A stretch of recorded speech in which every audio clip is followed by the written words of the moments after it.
Screen, Betterman! Screen, Betterman!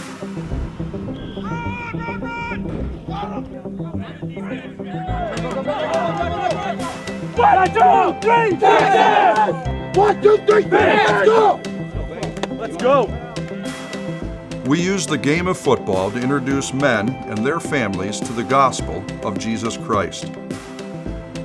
At GandT Flag Football, we are committed to fun, family, and above all else, sharing the Word of God. Our goal is to create a family-friendly environment where men can test their competitive skills in a clean and challenging atmosphere. We make no attempts to hide our purpose in this ministry. In a world that has turned into moral relativity with no absolutes, we bring forth a halftime message from the Bible in the hope that some may turn to Jesus Christ and His saving grace. We firmly understand that the most powerful sermons are those that are lived out in our lives. That being said, our leadership has been commissioned to build meaningful relationships with those around us, to earn the right to minister to men and their families, and to share the message of salvation that only comes through a personal relationship with Jesus Christ.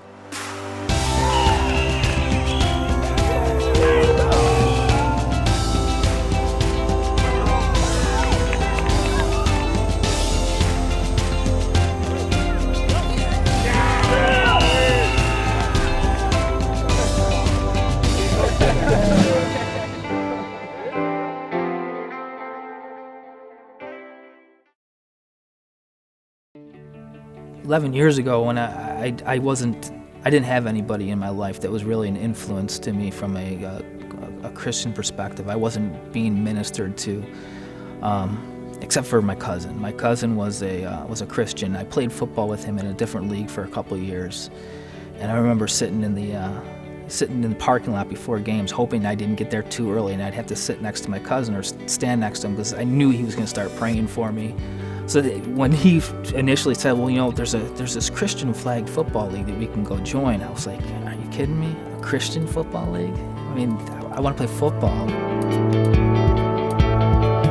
I certainly didn't want anything to do with the Christian part of it, but I wanted to play football. I liked playing with my cousin on the field. It was fun, and I wanted to follow him there, so that's how I ended up in the league, was just following him, and that was the only influence I had when it came to Christianity. And I remember just going through several years of just ignoring the halftime messages, quietly dismissing anything that my captains told me. I just didn't have a desire to believe. I had a hard heart.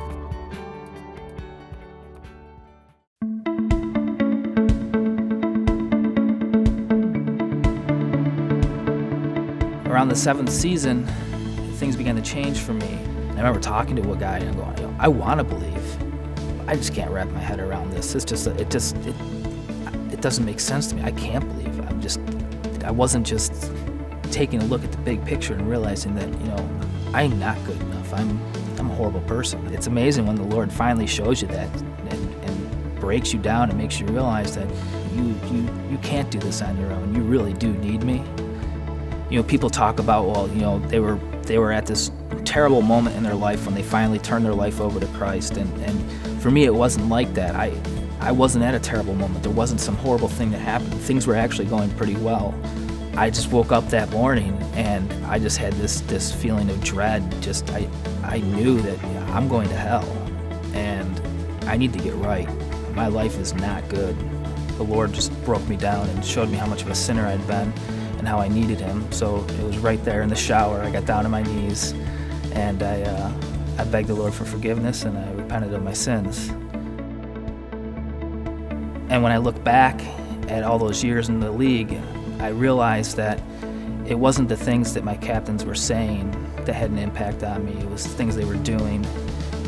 It was the fact that they took the time to invest in me, that they prayed for me, that they showed that they cared for me. It wasn't just clocking in and clocking out at the end of practice. It was important to them.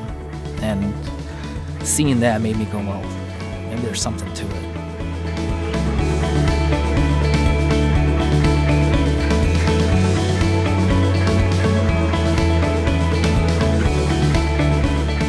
If it hadn't been for them being obedient to God and taking that time for me, I don't know where I'd be today.